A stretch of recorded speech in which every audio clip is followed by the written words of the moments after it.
Hey y'all, so I'm back and I'm black. This is the Real Housewives of New York review. So last week we left off on a cliffhanger. It was Leah versus Heather again, and Leah had her big ass temper tantrum because of she said by my girl Eboni about the election, and she just went off on Heather. So they were both on the bus, and she threw the flowers at Heather's feet when Heather was like, "Calm down, bitch." Now, Leah ain't crazy. She wasn't gonna throw those flowers at Heather. She threw them at her feet because, like Sheree said, bitch ain't crazy. So then Leah threatens everybody in the house that she's not going anymore, and then Heather gets out of the van and goes back inside behind her. Heather says she is unbothered and can care less. It's crazy because everyone else is just treating Leah's temper tantrum just like, oh, okay, fine, yeah, Leah, just go, just come on and go, come on. Like they're just used to it at this point. Like, even if her grandmother is dying, this type of behavior is inexcusable. So now Leah decides to go after all. Like, the other ladies are just really nonchalant about this. Like, this is not normal for Leah to be acting like this. So they're all headed to the venue, and I was assuming Leah just wasn't going to talk to Heather anymore, but she asked her, okay, so I just want to know, what exactly did you say? So then at the clarification, Eboni says that, well, Heather did actually not say what I told you, and now Eboni feels bad. Now, Leah, girl, I'm gonna be honest. You can't be telling Heather the last thing I want to talk about is politics and serious issues when all I have is my grandmother on my mind. If all you had was your grandmother on your mind, you would have not been on this trip.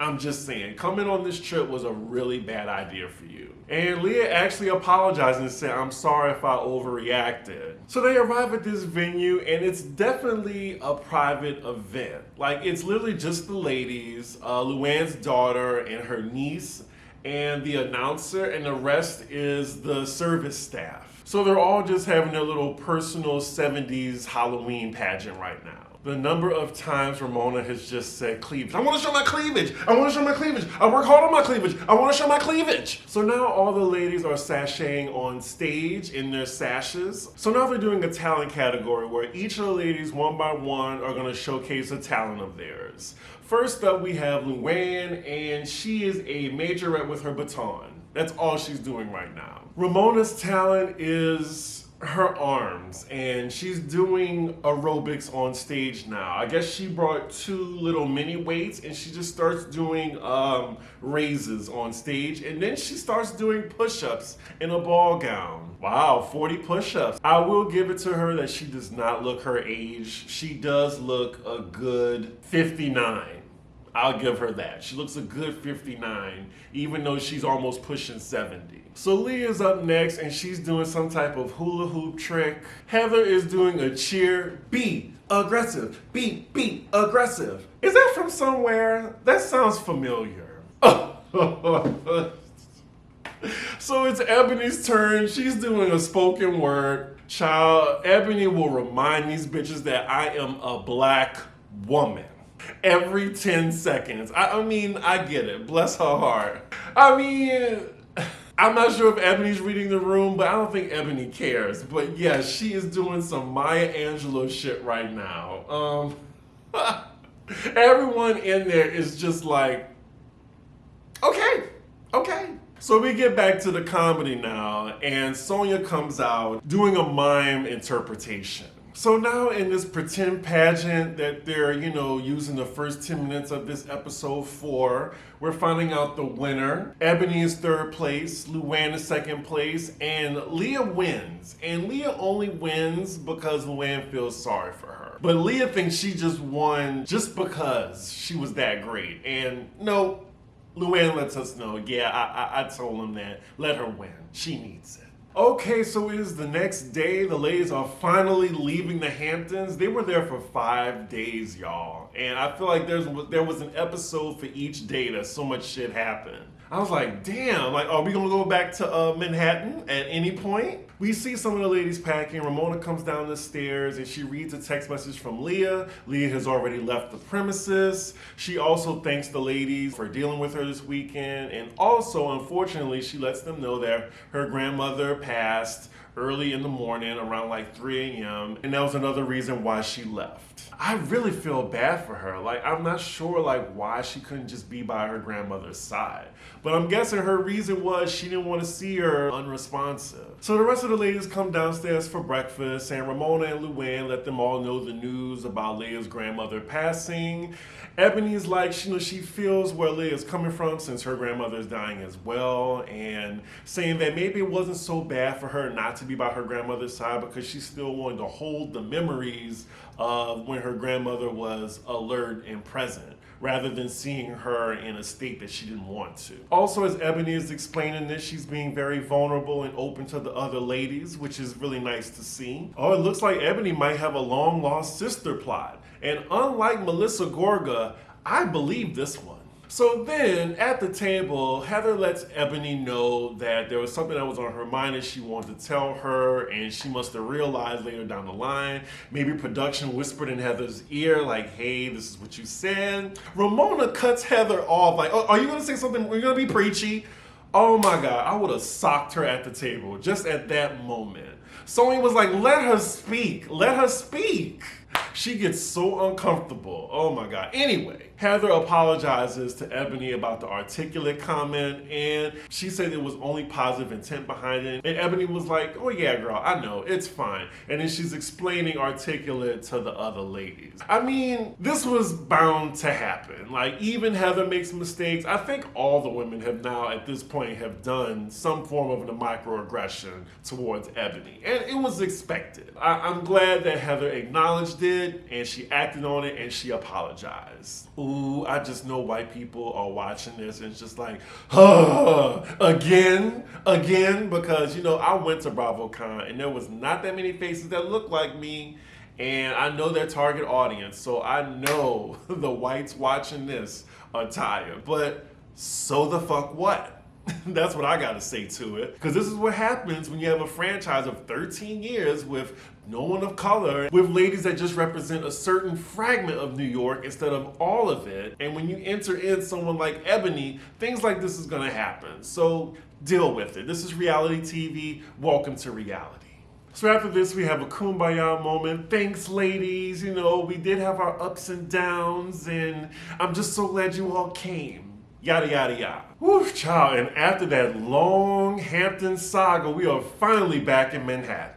So we're going through a montage of what the ladies are doing, and look who we have here. We have Dustin Ross of the Friend Zone. Shout out to Dustin. Such a supportive industry peer and an all-around fun guy. So yeah, him and Eboni, they have a podcast together. It's called Holding Court, and I listened to it for the past few episodes, and it is really good, y'all. It is a really good podcast. Y'all should check it out. So we're checking on the other ladies. Luann is just bossing around her assistant. Leah's with her sister right now. They're still grieving. I think they're on their way to their grandmother's funeral. Sonja's being Sonja with her Grey Gardens teas, and she's also bossing around an assistant. And now we're with Ramona, and she's meeting up with some gentleman that's in the real estate industry. And it looks like Ramona wants to get into a new business endeavor.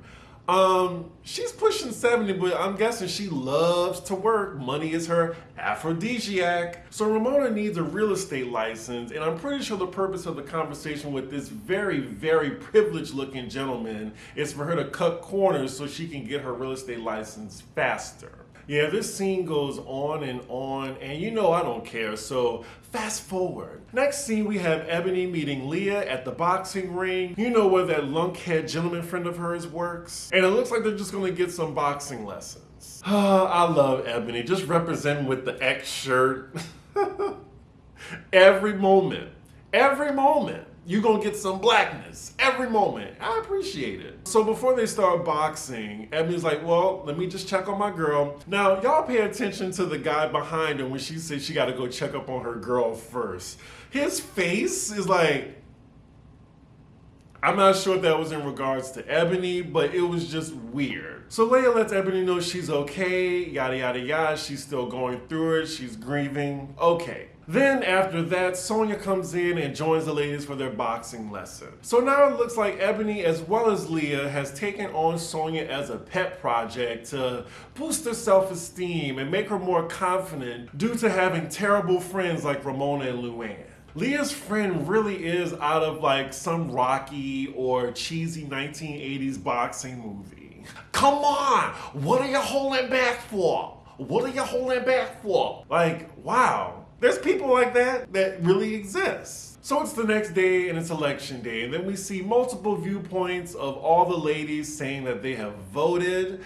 They should have doubled down and asked them who are they voting for, because we already know who some of them is voting for. Anywho, we fast forward to Eboni's place and she's hosting a election night get together. Oh, I forgot to mention that now that the ladies are back in Manhattan, Heather is now no longer filming and a part of the cast, unfortunately.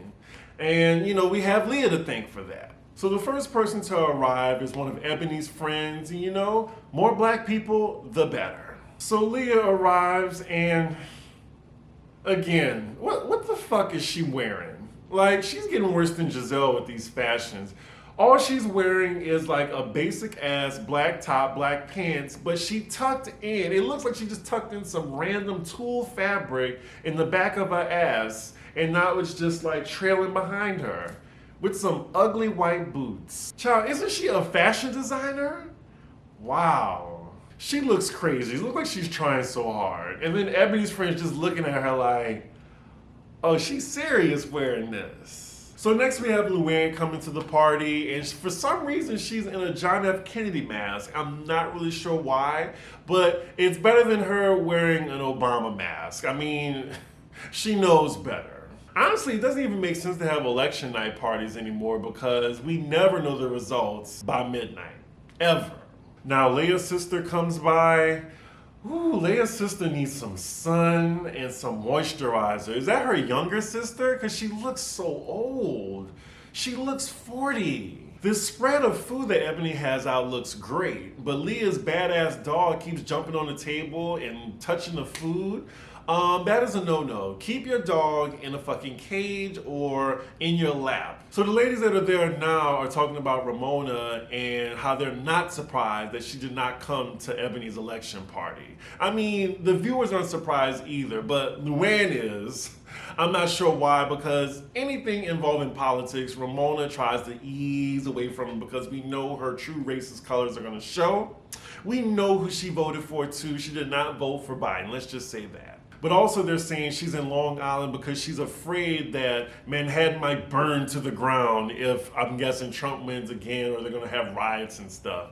Leah's like, you live in a high rise with a doorman in the Upper East Side, you'll be fine.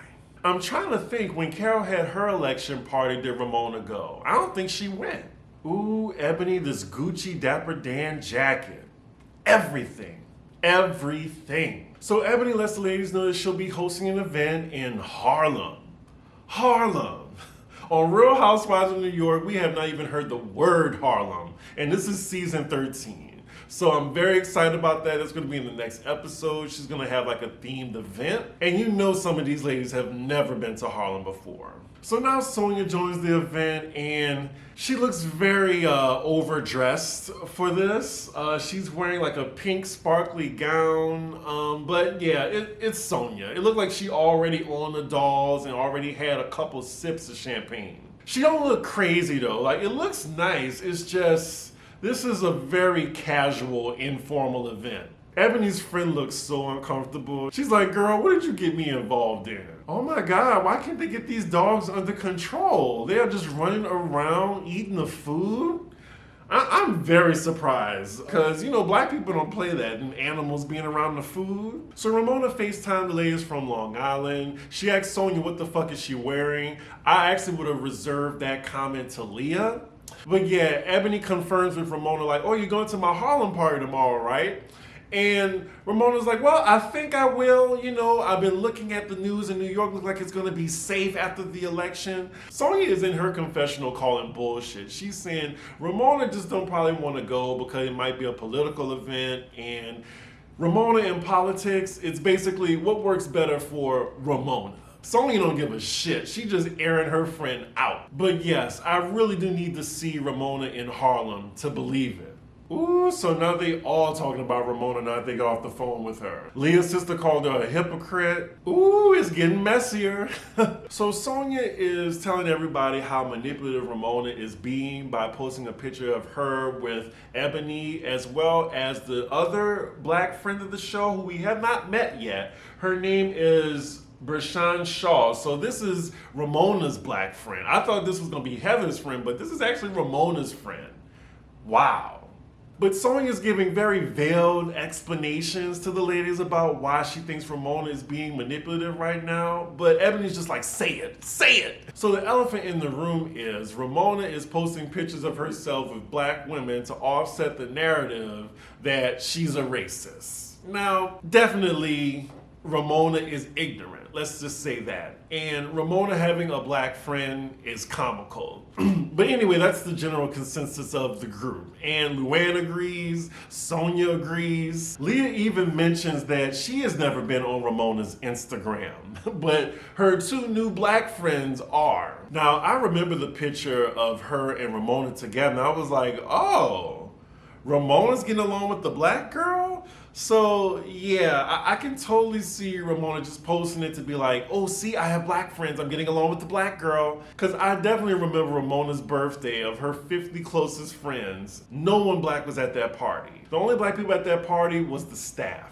So Sonja is turned right now. She's just like, I don't like the fakeness. You can have the LGBT bag and don't wear it again. And Ebony is deciphering this for us because Sonja is clearly 3 or 4, 5 sheets to the wind right now. And yes, Sonja does not like performative activism, which has definitely risen during last summer. I don't like fake. Everyone's just looking at each other now like, ooh. Okay, Ebony's friend's face. That's all I gotta say. Child, Ebony's friend just excused herself and then Sonja went right after her. So she's just like saying an uncomfortable yes. Yes, yep, you're right, you're right. That's what I say to drunk people or people that are just like out of it. She looks so uncomfortable. Oh my God.